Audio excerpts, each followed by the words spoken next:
Greetings, everyone. This is Jar Citizen Gamer, and once again, my bastion of common sense, Lightning Dragon. This week, we're here to talk about, we've talked about ship roles, we've talked about player roles, and now we want to kind of focus in a little bit closer to the heart of Star Citizen, where you're going to have the crafting and the little mini games and things like that. They're going to be involved with those systems and the things that we've seen in other games, MMOs and whatnot, where it can really make or break a game. But before we get into that, I just want to let you know, in case you didn't know, that the PTU test server is running 2.3.1, I think Delta as of tonight. And what they're doing is a lot of the fixes that are out are for networking and things like that. This particular 2.3 has been probably harder on frame rates than 2.2 by far. But a lot of that has to do with netcode and also the way that the data right now is being handled through the multi-threading. But that's a little too deep to get into right now. We'll talk about 2.4 real quick. There's a lot of speculation, a lot of talk. Basically, what they're looking at doing is having our first taste of persistence. And that's going to mean they're going to have a kind of basically a test UEC, not one you're going to take with you into the game, but you'll be doing missions and things, earning money, buying clothes, buying some guns, buying whatever it is they put in. And basically when you log out, you log back in, you still have that gear, you still have the equipment, you still have that money.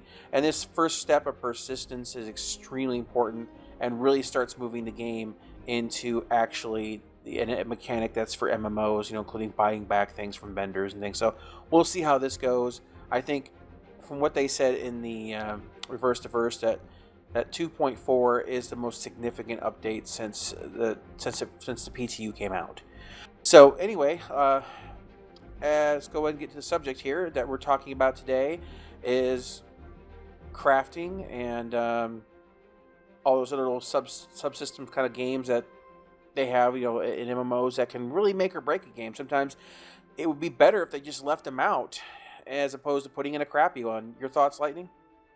Well, for clarification, we have one of our topics we have is not exactly crafting, but the majority of what we're going to be talking about is crafting. And you better ask me again because I'm tired and I'm on drugs. Well, I have pain pills. We are both sick. We are both sick in different ways, but very unique ways. So, anyway, let's go ahead and look at a game that you and we were backers of early. No. In fact, and even Captain Shaq on YouTube was a backpack. We were in his guild for a little while.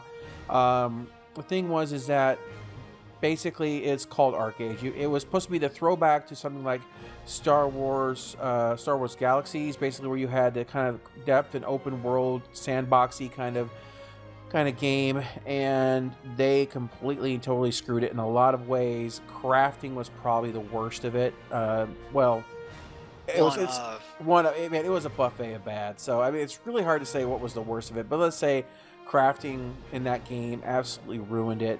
The crafting was so bad, you would have had a better experience if they removed crafting from the game. That's how bad the crafting was. Because you had to build like 5 daggers, but to get to the next dagger, you had to combine all 5 daggers to get to the next one. And you couldn't just like build a level 2 dagger. You had to build 5 level 1 daggers, and you had to do this. Now, it wasn't every single level, but it's like a level 5 dagger needs 5 level 1 daggers. So that means a level 10 dagger needs like 20 level 1 daggers and 5 level 5 daggers. It was the stupidest and worst crafting like I have ever seen. I mean, I have Guild Wars 2 in our notes here because Guild Wars 2, when it first came out, it was okay. It was kind of weird and quirky, but someone did level all the way up from level 1 to like level 50 or whatever the max level was 80, just by crafting. And it's like, that's cool because that was one of the things they wanted to do. And then I'm not sure what happened, but the devs came out and said, oh, that's not fair to the people that beat stuff up. So they nerfed the experience you get in crafting so hard, you might as well have ignored it because it was kind of weird to begin with because it had lots of RNG. Oh, the whole thing about Guild Wars 2 is that you could put 2 boots in, combine them, and end up with a dagger. I mean, there was absolutely no rhyme or reason to it, and there was no predictability. I didn't like it. I thought it was just garbage. On this topic of Arcade, I would spend days upon days upon days doing trade runs to upgrade one part of one piece of armor to get the money to get all, including harvesting during this time, getting the money to get the parts I needed, everything. And it was then and even then it was RNG that determined the quality level, so you could end up like still not getting something worth a damn. So this is what we're talking about when we're talking about the crafting and what level of crafting we don't really know yet in Star Citizen. And there's obviously going to be modifications. They've talked about that. And crafting, is it going to be like bringing in a certain amount of components, or is it going to be you buy all the components and put them together? That hasn't been specified. But the important thing is that for starters in crafting, whatever system it is, kill RNG. Random number generators are garbage. They are absolutely garbage. Some people will go ahead and craft one item and get the best thing in the universe. Another guy next to him will craft for weeks and end up with a rock. Yeah, And, he'll do 100 crafting things and finally end up with the thing that the one guy did in either between 1 and 3 times. He's like, "Wow, I'm so good at crafting," because he didn't have to experience all the bullcrap. yeah, and that kind of frustration will drive players away. It'll absolutely kill it. It's better not to have a system and then have a bad system. So, that's one of the things we need to do is make sure that they need to make sure that RNG is gone. I like the idea of the mini games. I like the idea of watching scanners, watching your heat, and things like that. That is an interactive. That's skill based. It's more interactive than say a quick time event, which there are things I'm not a fan of. I hate QuickTime events. Yeah, but it's just more involved than that. So I think if they go along those lines, like when they're talking about the mix masters and things like that, or the repair the systems for the Repair ships, gurus. repair gurus. So if they do something like that, I think we're safe. But in no way whatsoever should RNG ever be a factor. And now, crafting, a lot of times you get stuck in situations where you want to upgrade something or you want to tweak something, and you need a piece or a component. And a lot of times games gateway them sometimes into what you would call an EVE low sec areas or PvP zones. And I think that Star Citizen should also avoid that as well. Now, I think resources and stuff should be available, all resources in every kind of sector, but the less inhabited obviously would have more of those resources because they're less developed, they're Easier to find. less mined out. Yeah, there's a higher risk there, but I don't think you should only be able to find, I don't know, unobtainium in the Platinum. Something that's really hard to find in Space Engineers. no, there you go. So I mean, whatever it is, everything should be available, but maybe at a lesser quality inside the safe zones. But don't force your players to go out into the PvP zones if that's not what they want to do, because they're not going to thank you for it. They really aren't. Now, someone's probably going to go out there and they're going to go out there and mining or getting whatever it is they do and ship it back into the safer areas where people can buy it at a premium. And that's fine. I mean, as long as that's doable too, that's fine. That's called good business. That's just all part of the risk reward of playing this kind of game. But definitely don't put the best gear constantly in the hands of PvPers, because it just creates a disparity that gets worse and worse and worse until eventually there's just no chance anyone who started in a PvE zone can step out of that zone basically without getting steamrolled. And but also as well, they're having modifications where you can basically take a gun, make the gun better, make the engines better, make the thrusters better, whatever. And there's obviously limitations to how far you can push anything within safety limits. So I was thinking about this, and it'd be nice if you could take things past safety limits. Let's say you overclock an engine, but it's putting out lots of, let's say, excess radiation and things like that. So basically, they wouldn't want you to have that flying around in the atmosphere of a planet in a very populated area. And if you get caught using such things, you would get fined or the component be confiscated. And I think that'd be an interesting risk reward as well. How far do you want to push that stuff? I mean, also possibly to the point of it falling apart or breaking on you, those Just kind of completely things. destroying the item. Oh yeah, absolutely. I mean, it's just like putting nitrous in a car, or anything like that. If it wasn't designed to handle it, you could turn that sucker on and blow your engine to pieces. But yeah, I think that basically everything should have a risk versus reward, and all those risks and rewards should be available, whether you're a PvEer or you're a PvPer. It The just only downside to that kind of system, though, is if it was an illegal modification, you technically couldn't sell it in policed areas. So you you'd have also to go couldn't to insure low it. sec. You also couldn't insure it unless you went to something like some sort of shady company that would insure. I mean, you can't put insurance on an illegal weapon. I can't put insurance on an illegal engine. Or even a modified weapon. You could just have it so if you modify a weapon, boom, well, you've nulled the warranty because it's no longer a standard item. Well, Now, if that you depends. upgraded it within certain safety limits, Right, oh, well, that's fine. You're still within these bounds. right. So, like, think about it like a tier system. If there's like 3 tiers, oh, here's the standard, basic Mark 1 gun, and then you can upgrade it to certain levels, and it's like, okay, well, this is more like a Mark 2. Things that are just commonly sold.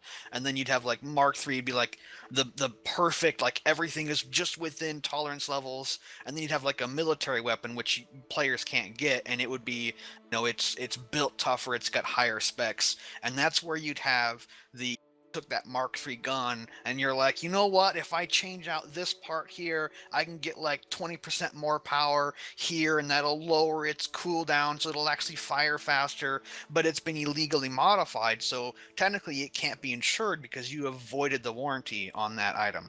Exactly. And it's like I have an overclocked computer, but it's overclocked by the manufacturer, so it's underneath warranty. But if I was to take that and go even further with it, that would be on me. So yeah, absolutely. There's limits where some companies would allow you to go ahead and expand in its power or strength or whatever, and outside of a certain area, sure, you're just on your own. And I think that's perfectly reasonable too. And that goes back to risk and reward, absolutely. As I said, like they talked about a while ago that like there's going to be low sec insurance. So I would imagine that you could get these items insured at a Lloyd's of London rate through the low sec kind of place. Here's the thing: you're gonna have to fly out there and talk to that insurance company. So there's a little bit more of a risk onto that reward because you're stepping into the lion's den, and well, things could happen. But a lot of times, like I play Elite Dangerous, they have basically, not counting the new arena tree, basically exploration, cargo, and dogfighting, or for rankings, all the way up to elite. And the problem they have with their missions is that basically you have these weird reputation gateways. And I've been playing the game since it came out, and I'm still not listed as elite on combat. And I've done, and Lightning could vouch this, I've done a metric butt ton of combat. It's like the only thing you do in Elite is you go blow stuff up, Yeah. unless you go to a station and there's like, hey, we want you to transport 5 pieces of paper for like $2 million. You'd be like, okay. Yeah, exactly. So other than that, it's like I do combat all the time, and there's still missions that are locked out to me at this point because of reputation and whatnot. So this reputation is important when it comes to crafting and things like that, because a lot of times things you might need, or those kind of basically people you need to talk to advance whatever, they're kind of tied into this whole reputation system. So what Lightning had talked about, and I thought this was a really great idea, was that when you work with a particular person or a particular company or whatever, there is a sphere of influence around that. It's like if you're in a let's just say you're in 1-star system, and Got yeah, email. random phone is random. Anyway, so the thing is that so you're in a system and you work with somebody for a long time, and you do really well by him. He likes you. You're building up reputation. There's going to be this word of mouth process, and it's kind of like a sphere of influence where basically he tells people that he knows, other companies, other businesses, and so basically you're raising rep. You're raising rep with other vendors and other people at the same time. So basically, when you go and start working with these other people, you're not starting from zero. And I think that's realistic, and I think that would help minimize some of the grind a little bit. And if to say there's like, how many was there in Eve? Oh yeah, there's just a lot of reputation in Eve. Oh, You have in Eve, there's multiple people per station, and there can be multiple stations yes, per system. dozens. Yeah, and there's like I don't know how many. I don't even know how many star system there is. Oh, Um, it's but to ridiculous. get some numbers on this from the person who actually had the idea. If you thought of it, I actually applied this in a different kind of situation. We were playing an MMO, Blade and Soul, and I was thinking if it'd be nice having this reputation system. So when you go to another area, NPCs are not like, "Who the hell are you? I've never heard you before." "Oh wait, that's right. You're so and so. Well, I'm gonna send you on this mission because I don't trust you yet." So it's like that's kind of stupid, and I'd like to see where you have like, "Oh well, I've heard about you from so and so because you've done a lot of missions in this town." So if you applied that to Star Citizen, you'd have to go like by a system, right? You wouldn't be like, "Oh well, they're really known in the city." No, the city is nothing to a universe. It's a speck of grain on a beach. So if you look at it as a system, and let's say if you put a number value, let's say you get 10 reputation for completing a mission. Well, every place that's connected to like a jump point, maybe there's multiple jump points, maybe there's only one. Those people on that jump point, well, let's say they get between like 25 and 50%. So you either get like 5 reputation for over there, or you get like 2.5. And then if there's another jump point connected to that, you'd get like 1 or 2. So if you just focus on this one area because you really like how the missions are, they pay a lot of money, and then let's say it gets more popular over time, so they're not getting as much money because there's more traffic, you can still go to a different system that's nearby, and people aren't like, "Who the fuck are you? Why are you here?"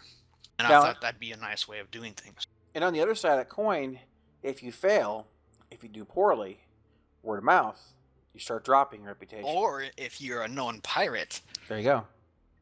And to me, I think that is a very reasonable system.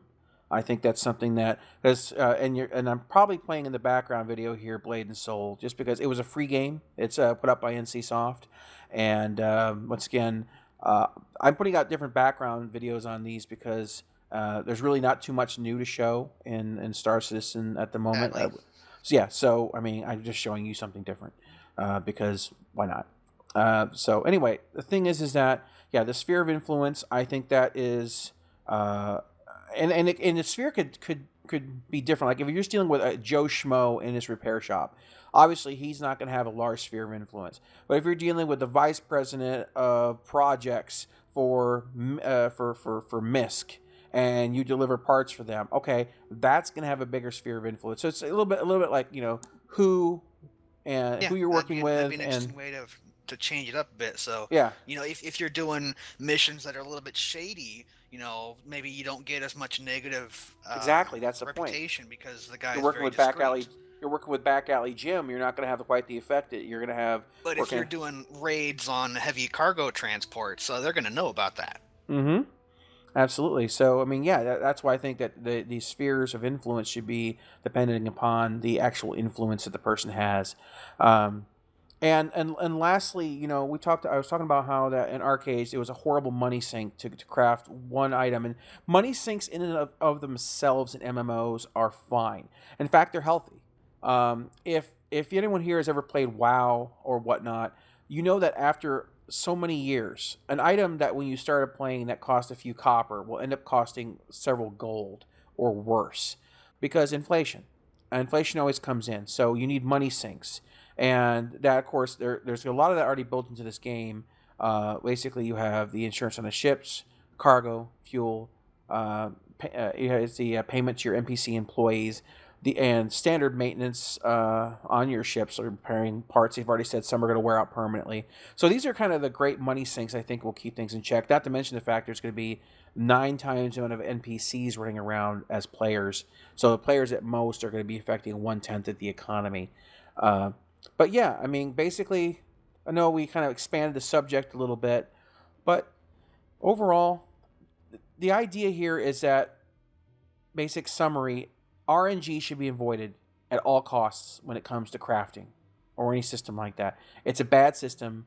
It is absolutely something that makes or breaks a game. If a mechanic is bad or it doesn't have it doesn't bring more to the table.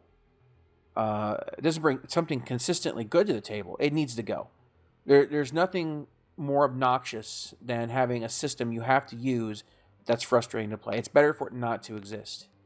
And risk versus reward should be open to everybody, whether you're PvEer or a PvPer, but the avenues that you go about them can be different. So anyway, so that's basically our premise on this, and sorry for a little rambly.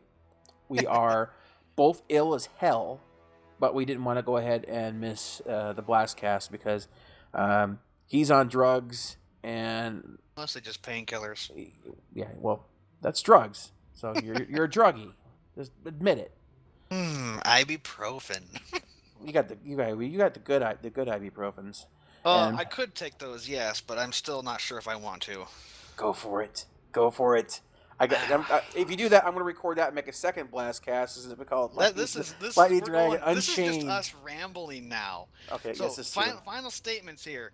Me personally, I would like to see a crafting kind of station built in the game, and then maybe you can have like more tools at your disposal. So you have like a basic one, you can do everything with it, but you know, some things are a bit harder to do. So you'd have like very low tolerances, and then you could like more as you expand in your tools, or you have a bigger station, or where you're building it. Like if you're in a very high technology area, it's easier to craft things there.